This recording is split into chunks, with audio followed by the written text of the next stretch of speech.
And it wasn't because it was an engineering thing, it was because of the perception that I was a bad developer. Back in April of last year, a member of Power Engineering went into the building inspector's office and said, we have to be very careful on Kingsley Estates because John Ferreira is being investigated by the FBI.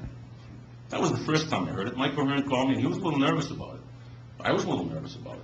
I'd never been investigated by an FBI before. But it started a rampant rumor, to the point where it was mentioned in Superior Court by Compliment and Page's attorney at a hearing to the judge that I was being investigated by the FBI. Eric went crazy. I thought he was going to jump over the bench. The judge went crazy. What proof do you have? We were told by somebody from the town of Rehoboth. We called the FBI. We got to the bottom. We talked to the head guy in the Lakeville office, and he said, you know, Mr. Ferreira has been accused 11 different times of paying off building inspectors, paying off town officials, paying off planning board members. We did a little due diligence and found that it was all bogus.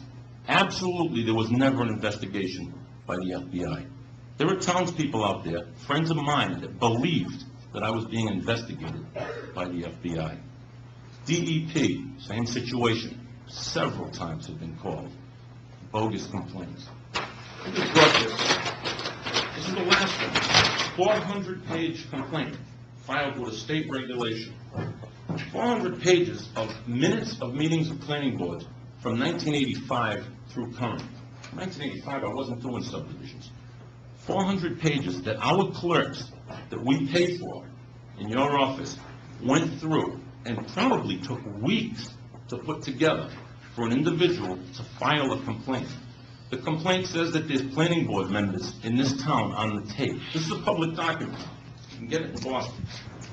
There's accusations that Sheriff Hodgson helped me launder money, that the $9 million that my accountant stole was really a laundering scheme. This was all filed and signed. I have a response from the state, and it's public.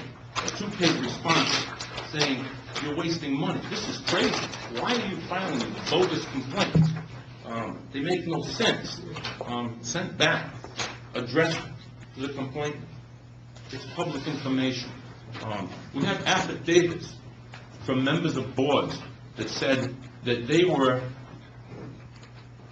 told they would be given financial support if they got on a board and voted against me. I have those. Affidavits signed. Going to federal court. This is crazy. And I think we can't stop it, but I think one thing this board, more so than conservation or anybody else can do, is say, look, we don't want to be a part of any of this. All of this has hurt my reputation. It's hurt my family. I was born and brought up in this town. Brother, 4 sisters, never left this town. Nieces, nephews live in this town. We were farmers in this town. My mother used to take me to the Salvation Army when I was in high school to get clothes. We grew up when it was poor. When I was 10 years old, half the roads were dirt roads. Everybody was a friend of everybody's. Yeah, we had our little issues. But this hatred has gone too far. You know, I was told for months, stay away, don't go to the meetings, by attorneys, by several attorneys. That's why I didn't show my face. But I finally said, you know what, I have to start showing up. Because it's my reputation on the line. It's my reputation, it's my business. I've never hurt anybody, and I don't intend to. I want to go forward in a different light. You're not going to see John Ferreira doing any more subdivisions in this town for a long time, if ever. You know, my goal was when I was 50 to semi-retire. I turned 50 in January, and like I said, I spend most of my winters in Florida. I don't want to be doing this. That subdivision you just approved is in my children's name. Lots, as I said, weren't going to be sold. Cameron Way, I had a lot of lots that I just left open space. I decided to develop them because of all the aggravation I've been going through.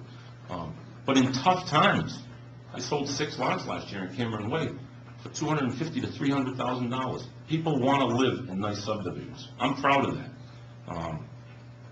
I think a lot of people know me that watch these meetings and know that I do it right, and a lot of people question me. I've had friends of mine question me. And I'm sure board members have questioned me. I know they have. You know, we've grown up together. I mean, you've questioned. It was to the point where I was, what's going on?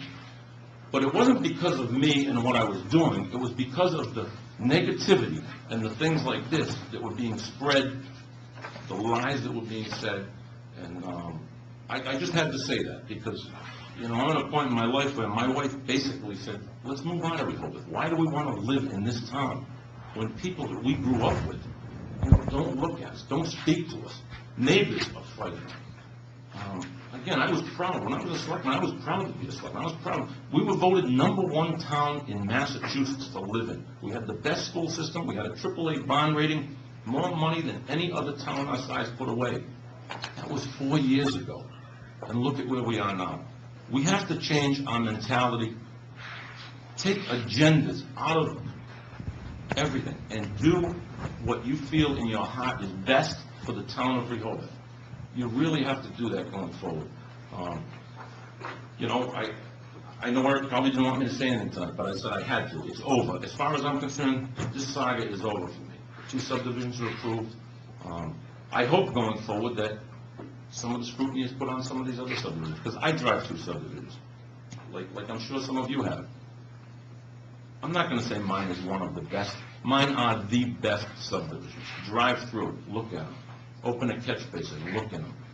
Mine are the best, and I just wanted everybody to know that. That's how I feel, and I'm sorry for all the inconveniences over the last year. I'm sorry for these midnight meetings. I told Eric tonight, gee, it should be quick. We should be in and out of there in half an hour, you know? Famous last words. But I think it's over. I think it's finally over, and, you know, I wanted to apologize to everybody for everything we've all been through.